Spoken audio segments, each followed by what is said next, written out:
There was pandemonium. All the students, including the teachers, were running in fear. Debby transformed to a python. But how did Debby transformed into a python in the school premises? At Citywide High School, a bustling institution in the heart of Lagos, students rushed through crowded hallways, chattering about upcoming exams, weekend plans, and the latest school gossip. Yet, amid all this, there was one girl who always walked alone. Her name was Debby, a quiet, mysterious girl who seemed to fade into the shadows as she moved through the school. Debby had transferred to Citywide High just a few months before, but her presence was already a topic of ridicule. She was different in many ways. Her skin was unusually smooth, her eyes held a sharp glimmer, and she hardly ever spoke. It wasn't long before the other students began to pick on her. The bullying began subtly. A whispered insult in the hallway, a sneer, or a shove when she walked past. But over time, it grew worse. A group of popular girls, Zainab, Chioma, and Tolu, took it upon themselves to make Debby's life a nightmare. They'd tease her mercilessly, sometimes blocking her path or laughing at her whenever she walked by. One day, as Debby sat alone at lunch, the three girls approached her with mocking smiles. "Look at her sitting all alone, like she's some queen," Zainab sneered, her voice dripping with sarcasm. The other girls laughed and threw pieces of bread at her. Debby lowered her gaze, clenching her fists in silent anger. Every day seemed to bring new torment for Debby. The girls would steal her belongings, throw her bag in the trash, and scribble cruel messages in her notebook. No teacher seemed to notice, and Debby bore the harassment in silence, never fighting back or telling anyone. Yet, unknown to them, Debby was harboring a powerful secret. She had come to Citywide High to fit in, to experience what a normal life might be like. But she wasn't like other girls. Debby was the daughter of a powerful river spirit, a guardian of ancient powers, and her mother had warned her never to reveal her true nature unless absolutely necessary. One evening after a particularly cruel day, Debby sat by herself in the school courtyard. The moonlight shimmered on her skin, and she felt an anger stirring deep within her. Her mother's words echoed in her mind, reminding her of the power she held and urging her to remain calm. But that night, Debby was too hurt to listen. The very next day, the girls decided to pull their worst prank yet.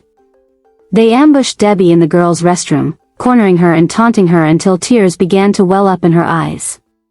Chioma reached out and snatched her bracelet, a delicate piece her mother had given her. "Let's see what happens if you don't have your little charm," she taunted. The loss of the bracelet felt like a final straw. Debby's heart began to pound, her vision blurred, and she felt an overwhelming wave of anger and power surge within her. The girls noticed the change in her demeanor, but instead of backing off, they laughed even louder, completely unaware of what was about to unfold. Suddenly, a strange, hissing sound echoed in the restroom, and the air grew thick.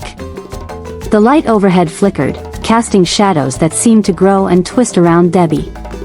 Her eyes glowed a vivid, terrifying yellow, and a chilling silence filled the space. In that moment, Debby allowed her true nature to take over. Her body began to shift, elongate, and darken. Her skin turned into scales, her limbs merged, and in seconds, she transformed into an enormous python, coiled and ready to strike. The girls' laughter stopped abruptly as they stared at the creature before them in horror. Zainab let out a scream, but it was too late. Debby lunged forward, wrapping her powerful coils around them, pulling them toward her and holding them captive in her scaly embrace. The girls struggled, their eyes wide with terror as they gasped for air. They tried to scream, but Debby squeezed tighter, her rage taking over. Their once mocking eyes were now filled with regret and desperation, but there was no escape from the monstrous creature they had awakened. Debby dragged them from the restroom, slithering down the hallway with her captives in tow. Panic erupted throughout the school as students and teachers saw the enormous python making its way through the corridors. Some tried to call for help, while others ran in every direction, their screams filling the school. Teachers tried to intervene, but none dared come close. The entire school descended into chaos, with students trampling over each other in their rush to escape. In the midst of the pandemonium, Debby dragged the girls into an empty classroom, slamming the door behind her with her tail. In the classroom, Debby hissed at the terrified girls, her eyes blazing with fury. She coiled around them tighter, her face close to theirs as she whispered in a voice that slithered into their ears, "You thought you could bully me? Now, you will face my wrath." Word reached the principal, and he quickly called for security. But nothing could calm the storm that had been unleashed within the school. Someone suggested calling Debby's mother, aware of rumors about her mysterious background and the strange occurrences surrounding her. The school principal managed to reach Debby's mother, a serene woman with an otherworldly beauty, and explained the chaos unfolding at the school. Without hesitation, she agreed to come immediately, knowing full well the danger that awaited. When Debby's mother arrived, she moved through the panicked crowd with a calm grace, her presence commanding respect and silence. Her gaze was fierce and unwavering, and everyone stepped back as she entered the classroom where Debby was holding her bullies captive. In the classroom, she found her daughter in her terrifying form, towering over the frightened girls. Debby's mother stepped forward and called out to her, her voice soothing yet firm.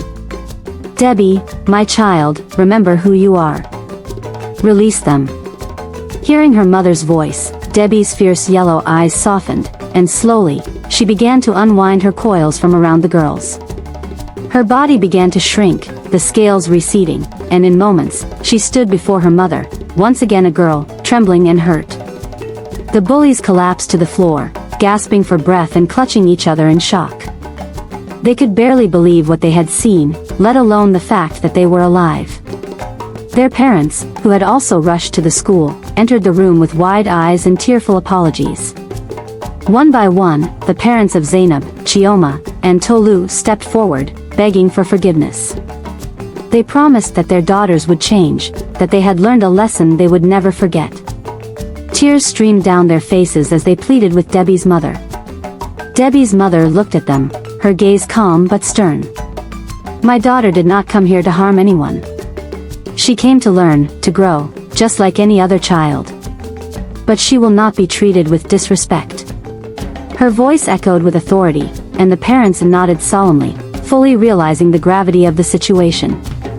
Turning to the three girls, Debby's mother spoke directly to them. "You have learned what happens when you hurt others. Let this be a lesson not just for you, but for everyone here at this school. Treat others with kindness, or face the consequences." The girls nodded, too shaken to speak. They had glimpsed a world beyond their understanding, one filled with powers and dangers they could barely comprehend. From that day forward, they vowed never to mock or harm anyone again. The school eventually calmed, but the memory of that day lingered. The students whispered about Debby with a mix of awe and fear, aware now of the hidden strength that lay within her. No one dared to approach her with malice again. Debby, now free from the bullying, walked through the hallways with a quiet confidence. She no longer hid in the shadows, and the students stepped aside as she passed, a silent show of respect and, perhaps, a hint of fear. Her mother's words echoed in her mind as she continued her journey through Citywide High. She was no longer just the quiet girl who endured everything, she was a force, a protector of herself and others who might one day need her strength.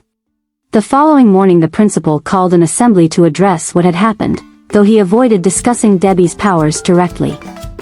Instead, he spoke of the importance of respect, empathy, and kindness. "Let this be a reminder to each of you, choose respect. Don't wait until it's too late to learn these lessons."